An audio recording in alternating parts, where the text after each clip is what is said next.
নমস্কার বন্ধুরা, test best রেসিপিতে সবাইকে স্বাগত। কাঁচা টমেটোর অজানা দারুণ মুখরোচক স্বাদের একটা রেসিপি আজকে শেয়ার করতে চলেছি। গরম গরম ভাতের সাথে এই রেসিপি খেতে কিন্তু অপূর্ব লাগে। আর যতই না টমেটোর রেসিপি আছে তার মধ্যে আজকের এই টমেটোর রেসিপিটা কিন্তু আমার সবচাইতে পছন্দের একটা রেসিপি। আশা করছি আপনাদের আগের টমেটোর রেসিপিগুলোর মতন আজকের রেসিপিটাও খুব পছন্দ হবে। চলুন তাহলে আজকের এই টমেটোর রেসিপি দেখে নেওয়া যাক। আর এখন কিন্তু বাজার ভর্তি টমেটো পাওয়া যাচ্ছে, তাই দেরি না করে রেসিপিটা কিন্তু আপনারা বানিয়ে নিতে পারেন।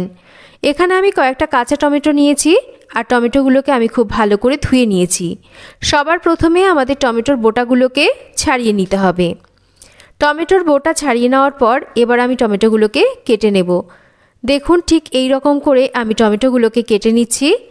টমেটোগুলোকে খুব বেশি কিন্তু বড় বা মোটা করে কাটবো না, একটু পাতলা পাতলা করে এই রকম একটু লম্বা টুকরো করে টমেটোগুলোকে কেটে নিচ্ছি। এতে করে টমেটো খুব তাড়াতাড়ি সেদ্ধ হয়ে যাবে।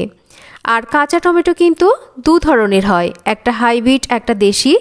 হাইব্রিড টমেটোটা কিন্তু অতটা টক হয় না, খেতে অতটাও ভালো লাগে না। কিন্তু দেশি যে টমেটো সেটার টক ভাবটা অনেক হয় আর সেই টমেটোর স্বাদটাও কিন্তু বেশ ভালো হয়। তাই যখন আপনারা টমেটো কিনবেন, মানে কাঁচা টমেটোর রেসিপি বানানোর জন্য টমেটো কিনবেন, তখন চেষ্টা করবেন একটু দেশি দেখে কাঁচা টমেটো কেনার, তাহলে রেসিপিটা খেতে ভালো হবে। দেখুন টমেটোগুলোকে আমি ঠিক এই রকম করে কেটে নিয়েছি। এবার রান্নাটা শুরু করব। তার জন্য পরিমাণ মতন তেল গরম করে নেব। তেল গরম হলে খুব সামান্য করে একটু লবণ আমি গরম তেলের মধ্যে দিয়ে দিচ্ছি। আর কেন দিচ্ছি এরও কারণ আছে, সেটাও আপনাদের সাথে শেয়ার করব।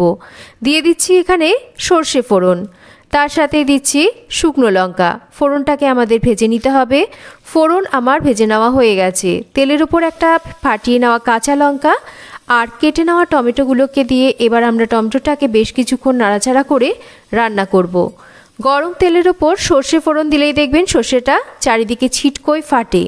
যদি সর্ষে দেওয়ার আগে একটু লবণ দিয়ে নিয়ে আমরা সর্ষেটাকে তেলের ওপর দিই, সর্ষে কিন্তু একদমই ছিটকোবে না বা ফাটবে না। দেখুন টমেটোটা কিছুক্ষণ রান্না করে নিয়েছি। এবার এর মধ্যে স্বাদ মতন লবণ আর অল্প করে একটু হলুদ দিচ্ছি। লবণ হলুদ দিয়ে আমরা টমেটোটাকে আরও কিছুক্ষণ নাড়াচাড়া করে রান্না করব। প্রথমেই যদি আমরা লবণ হলুদ টমেটোর মধ্যে দিয়ে দিতাম, টমেটো থেকে জল ছাড়তো, তাতে করে টমেটোটা ঠিকঠাক ভাজা যেত না। তাই লবণ হলুদটাকে পরে দিতে হবে। এবার ঢাকা দিয়ে আমরা কিছুক্ষণ রান্না করব। চলুন একটা মশলা তৈরি করি। একটা বাটির মধ্যে নিয়ে নিচ্ছি বেশ খানিকটা পোস্ত। এখানে আমি যতটা পরিমাণ টমেটো রান্না করছি সেটা হিসাবেই পোস্তটাকে ব্যবহার করছি। আপনারা কতটা রান্না করছেন সেই হিসাব করে নিয়ে মশলাটাকে ব্যবহার করবেন। দুটো কাঁচা লঙ্কা দিয়ে আমরা পোস্তটাকে মিহি করে বেটে নেব। আপনারা চাইলে বেশ কিছুক্ষণ পোস্তটাকে জলে ভিজিয়ে রেখে বাটবেন, তাতে করে পোস্তটা মিহি করে বাটা হবে। মশলা আমাদের রেডি। এবার ঢাকাটা সরিয়ে নিচ্ছি। দেখুন লবণ আর হলুদ দেওয়ার ফলে টমেটো থেকে জল ছেড়েছিল আর সেই জলেই কিন্তু টমেটোটা সেদ্ধ হয়ে গেছে। আলাদা করে কিন্তু কোনো রকম জল দেওয়ার প্রয়োজন পড়বে না। এবার আমরা ঢাকা খোলা অবস্থায় আরও কিছুক্ষণ টমেটোটাকে এই রকম নাড়াচাড়া করে রান্না করে নেব। টমেটো কিন্তু পারফেক্টলি সেদ্ধ হয়ে গেছে। এবার আমরা এর মধ্যে বেটে নেওয়া মশলাটাকে দিয়ে দেব। আর টমেটো একদম পুরোপুরি সেদ্ধ হয়ে যাওয়ার পরেই কিন্তু মশলাটাকে আমাদের দিতে হবে। স্বাদটাকে ব্যালেন্স করার জন্য সামান্য করে একটু মিষ্টি দিতে হবে। যেহেতু কাঁচা টমেটো বেশ টক হয়, তাই সামান্য একটু মিষ্টি না দিলে কিন্তু স্বাদটা ঠিক ভালো আসবে না। এবার আমরা ভালো করে মাঝারি আঁচে রেখে এই টমেটোকে রান্না করে নেব। রান্না করতে করতে দেখবেন টমেটোটা বেশ একটু গামাখো হয়ে যাবে। আর কিন্তু আপনাদের ঢাকা দিয়ে রান্না করার প্রয়োজন নেই। তবে যদি মনে হয় টমেটোটা একটু শক্ত আছে, তবে কিন্তু একটু কম আঁচে রেখে আবারও ঢাকা দিয়ে রান্না করবেন টমেটো পুরোপুরি সেদ্ধ হয়ে আসা অবধি। দেখুন রান্না করতে করতে টমেটোটা একদম গামাখো হয়ে গেছে।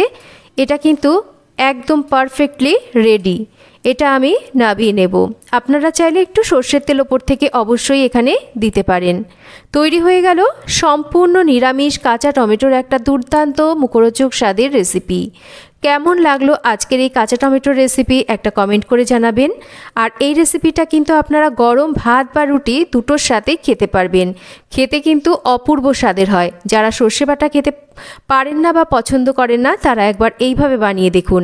আশা করছি আপনাদের সবার ভালো লাগবে। রেসিপি ভালো লাগলে একটা লাইক করবেন।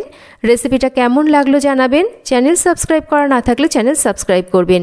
সবাই ভালো থাকবেন। আবার ফিরে আসবো নতুন কোনো রেসিপি।